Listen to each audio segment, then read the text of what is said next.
बहुत ही जबरदस्त होने वाला ये वीडियो, पूरा जरूर देखें। अब यूरोप, इंग्लैंड और अमेरिका तीनों भारत के साथ आकर खड़े हो गए हैं। क्या बात कर रहे हैं? मुझे लगता है इस डील के बाद अगर पूरा परिप्रेक्ष्य देखेंगे पिछले 2-3 महीने का, तो इसे एक ही पंक्ति में कहना चाहूंगा कि स्वप्न देखा था कभी वो आज हर धड़कन में है। एक नया भारत बनाने का इरादा मन में है। अरे बस कर, और बढ़ रहे हैं हम प्रगति की ओर, जिस रफ्तार से कर रहा है विश्व भी हमको नमन उस पार से। रुलाएगा क्या? ठीक है, आप लोग भी तो तैयारी कर ही रहे थे ना आलोक जी।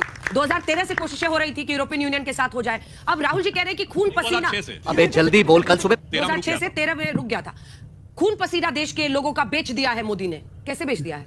मैं तुम्हें अभी समझाता हूँ। नहीं, 14 से तो मोदी जी की सरकार है, तो 14 से 26 आ गया, अब तक क्यों नहीं किया? इतना ही बड़ा मदर ऑफ ऑल डील्स था तो छोड़ के क्यों बैठे हुए थे?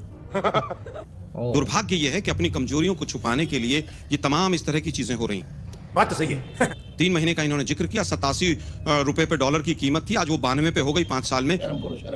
जिस दिन यूरोपियन यूनियन से हुआ उस दिन यूरो की कीमत 3 रुपए बढ़ के 110 पार चली गई थी। रिजल्ट क्या है उसके ऊपर नहीं।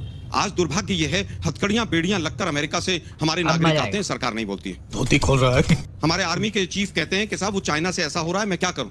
तो मोदी जी की तरफ से जवाब आता, जो ठीक लगे वो कर लो। अब ट्रंप को भी मोदी जी ने ये कह दिया कि ट्रेड डील में जो आपको ठीक लगे आप कर लो, और वही हो रहा है। एक तरफा, बिल्कुल एक तरफा बोगस सरकार डील के सामने झुकी चली जा रही। कमजोर प्रधानमंत्री, कमजोर सरकार, बोगस सरकार जो डरती है, ट्रंप से डरती है, यूएसए से डरती है, अपने पुराने परंपरागत जो मित्र हैं रशिया, उनको छोड़ देती है। क्या बात? किस बात का डर है? अडानी के केस का डर है, एप्स्टीन फाइल्स का डर है, किस चीज का डर है? जब ट्रेड डील हो रही थी तब भी मास्टर स्ट्रोक, नहीं हो रही थी तब भी मास्टर स्ट्रोक, टैरिफ लगा तब भी मास्टर स्ट्रोक, टैरिफ हटा तब भी मास्टर स्ट्रोक। ये मास्टर स्ट्रोक ही समझ नहीं आ रहा। Like and subscribe. गजब बेइज्जती है।